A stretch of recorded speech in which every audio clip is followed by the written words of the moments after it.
Hej og velkommen til vores fortolkning af digtet Sydhavnen.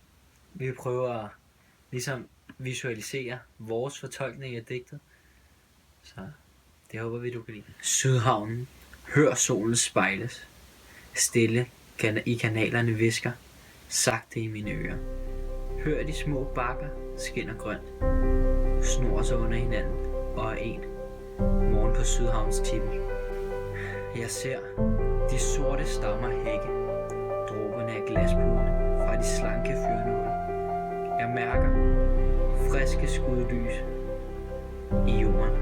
nye kogler spættede som moræne. Anslag til en busk som brun moral.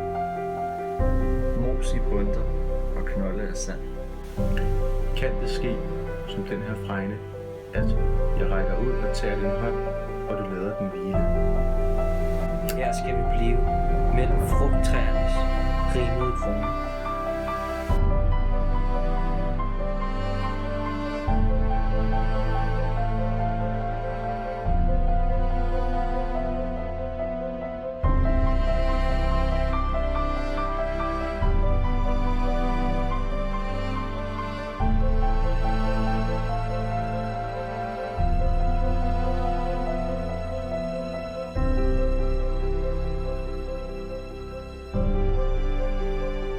Grønne kroner, den frodige grønne natur, stilheden og fuglepippen giver mennesket tid til at tænke og trække vejret.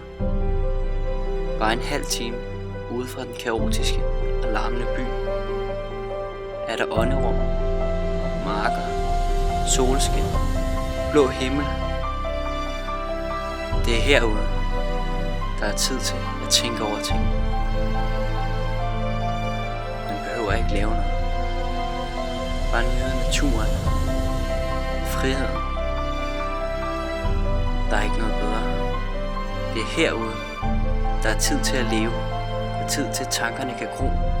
Derfor handler denne fortælling ikke kun om Sydhavn, men alle de dejlige områder, der er ude for byen.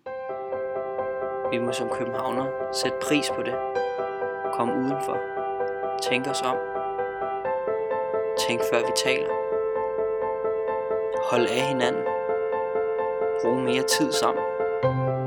I stedet for bare at sidde derhjemme. Kom ud. Mærk livet. Mærk solen. Mærk fuglene. Det er stemningen. Den har vi oplevet.